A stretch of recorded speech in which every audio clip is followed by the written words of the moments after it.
Get ready for the dictation. Start. The first respondent resisted the suit, contending that the appellant had purchased the suit property during the pendency of her suit for partition, and that being a purchaser pendenti lite, the sale in his favor was hit by the doctrine of lis pendens and, therefore, he could not claim any right in the suit property stop. She asserted that the suit property was not the self-acquired property of the second respondent and that the suit property was purchased by her father in the name of the second respondent stop. She denied that there was any collusion between her and the second respondent stop. The second respondent did not contest the suit stop. Para. The trial court, by judgment dated 6/7/2005, dismissed the appellant's suit stop.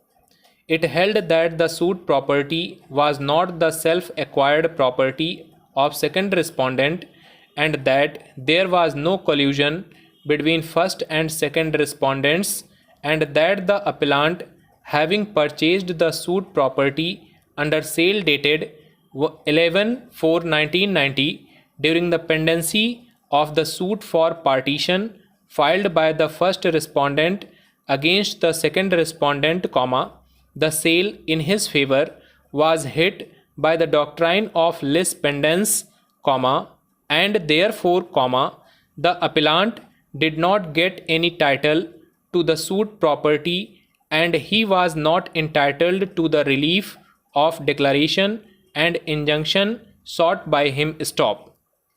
The appeal filed by the appellant was dismissed by the first appellate court by judgment and decree dated 26/3/2008 stop.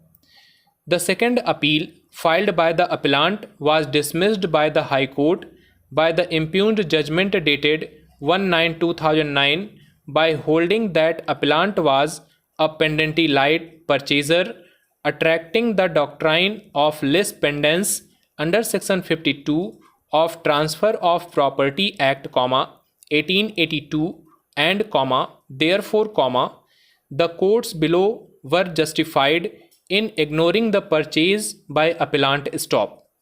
Feeling aggrieved, the appellant filed the present appeal stop. Para. The partition suit was decreed holding that the first respondent was entitled to half share in the properties, which were the subject matter of partition suit, including the suit property stop.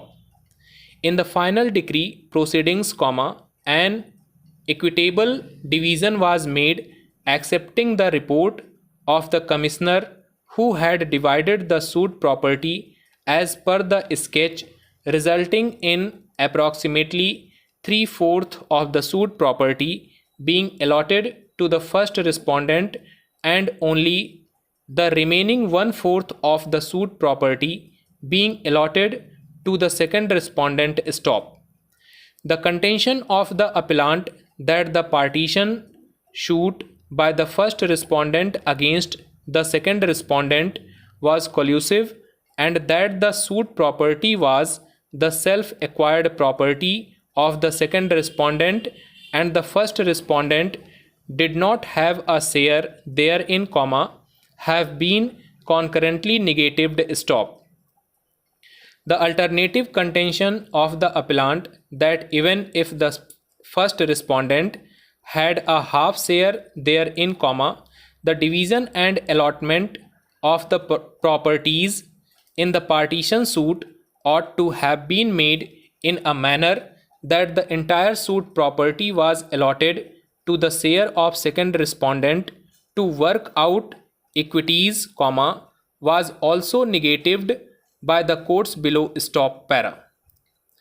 Learned counsel for the contesting respondents submits that the assistant registrar was well within his jurisdiction to have registered the list of office bearers, keeping in view the proviso contained in section 4 of the Societies Registration Act as amended and applicable in the state of UP stop.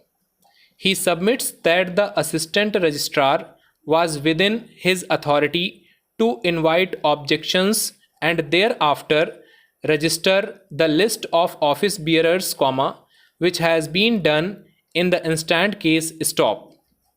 He further submits that the election officer Madan Singh has colluded with the appellants and has not appeared before the assistant registrar, which would not amount to lack of any evidence in support of the elections dated 14/9/2008 stop.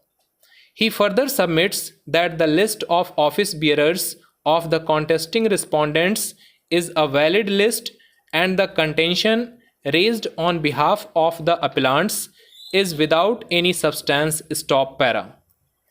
Having heard learned counsel for the parties, the first issue which has to be determined was the validity of the meeting that had been convened for the purpose of holding of the elections dated 14/9/2008 stop. The meeting ought to have been convened by the outgoing committee and it could not have been a decision by persons who are not entitled to proceed with the elections stop. The order of the assistant registrar does not reflect on this issue and even otherwise the same would be a matter of consideration by the prescribed authority while proceeding to consider any doubt or dispute with regard to the elections of office bearers stop. It is also on record that the elections which had been convened in the year 2004 were never held and there was an ongoing dispute with regard to the alleged induction of 76 new members stop. It is also on record that the Joint Director of Education had found 328 members entitled to participate in election, which was a piece of evidence to be looked into before finalizing the electoral college stop. Apart from this, if the elections of the Committee of Management of the Society were not held within time, then after such a finding is recorded by the prescribed authority, it is the assistant registrar who can proceed to hold the elections under subsection 2 of section 25 of the Act stop. In the instant case, the elections were not held after 2001 stop.